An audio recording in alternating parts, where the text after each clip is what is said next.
caríssimos sacerdotes, que são os ministros ordenados da Eucaristia, nesta festa de Jesus hóstia.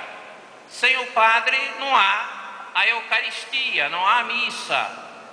Quantas e numerosas são as paróquias por esse imenso Brasil que passam 15, 20 dias, um mês, sem poderem ter a celebração eucarística.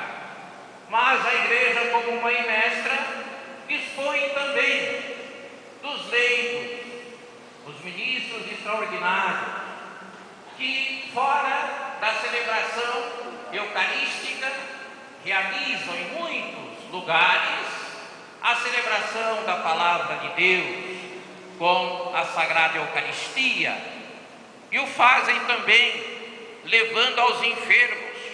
Este ano que a nossa campanha da fraternidade fala da saúde, como é importante a presença da Igreja junto aos nossos irmãos e irmãs impossibilitados de chegarem até a comunidade. E nós percebemos através das leituras que nos foram proclamadas a beleza do significado do dia de hoje. Quantos acontecimentos aconteceram para que Jesus pudesse celebrar a ceia, para tornar-se um memorial a todos nós. Lá no livro do Êxodo, no Antigo Testamento, percebemos Moisés conversando e proclamando ao povo de Deus, através das leis e dos mandamentos que o Senhor lhe havia transmitido. E eles agradeceram, sentiram-se o povo de Deus, e a partir daquelas orientações, procuraram levar uma vida mais digna, mais santa, apesar de muitas vezes sentirem saudades da escravidão do Egito. Mas era necessário prosseguirem, caminharem, construírem um tempo novo, uma vida nova. Caríssimos irmãos e irmãs, já no Evangelho, nós ouvimos ali a narração de São Marcos, quando Jesus determinou aos discípulos que preparassem um lugar onde ele pudesse celebrar a ceia com os seus amigos, os apóstolos. Meus irmãos, minhas irmãs, pelo batismo todos nós aderimos à fé e, portanto, somos os amigos de Jesus. Somos convidados também nós a celebrarmos a ceia eucarística. Todo o povo, pelo batismo, é chamado de povo sacerdotal, com a diferença do sacerdócio ministerial, que são aqueles ordenados para presidirem e santificarem a Eucaristia. Nós ouvimos também na segunda leitura, na carta, onde o apóstolo Paulo, escrevendo ao povo hebreu, ele mostrava a importância do sacrifício único de Jesus Cristo, aquele que entrou no santuário, aquele que ofereceu-se como vítima, como cordeiro, como sacrifício.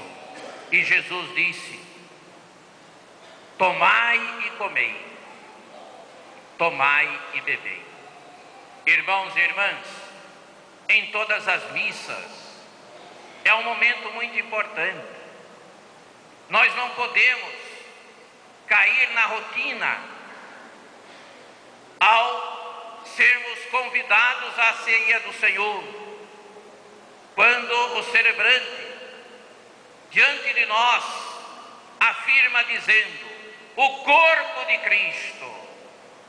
E aquele amém que nós recebemos deve ser com uma convicção, uma responsabilidade, porque nós estamos recebendo ali o próprio Senhor Deus. Maria foi a primeira a receber o Cristo em seu ventre. Quando o anjo Gabriel disse que ela receberia Jesus, ela perguntou: mas como isto se fará? Foi a encarnação do Verbo, a palavra anunciada pelos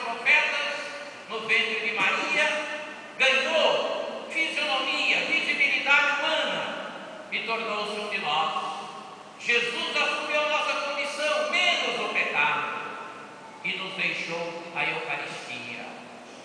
Irmãos e irmãs, ao longo da história, quantas pessoas buscaram com fé, com alegria, receber a ceia do Senhor.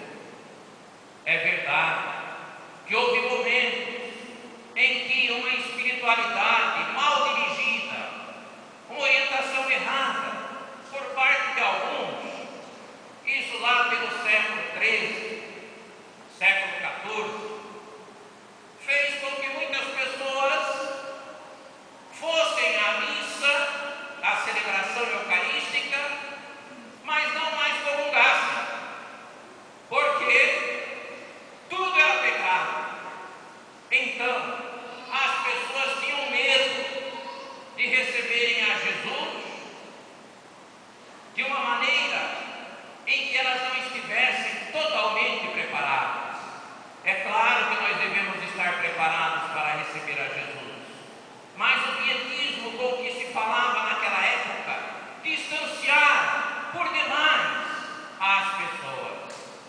Algumas iam às igrejas na chamada hora da elevação, para ver Jesus sendo elevado pelo sacerdote, e assistiam lá de fora.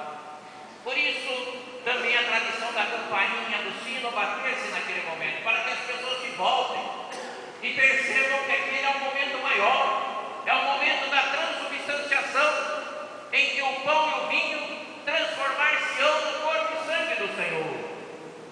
Foi necessário que muitas pessoas procurassem, através de uma catequese correta, orientar aqueles que deixaram a Eucaristia de lado.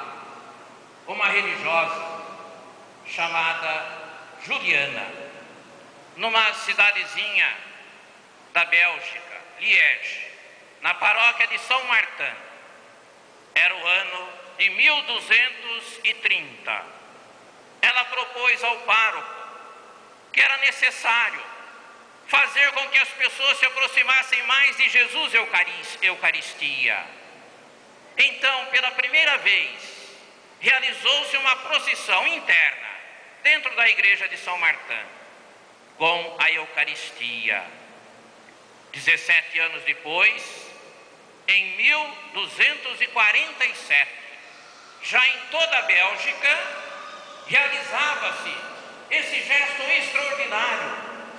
Reservava um dia para uma solenidade, onde Jesus, hóstia santa, saía pelas ruas da cidade, para que o povo pudesse venerar, acompanhar, aderir e seguir a nosso Senhor Jesus Cristo.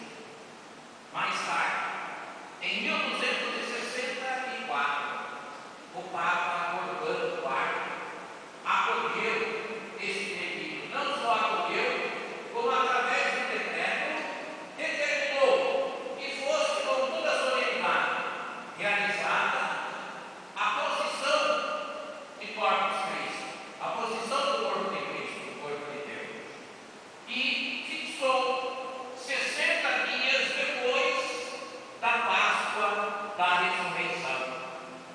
Então, é na Quinta-feira Santa que nós celebramos a instituição da Eucaristia.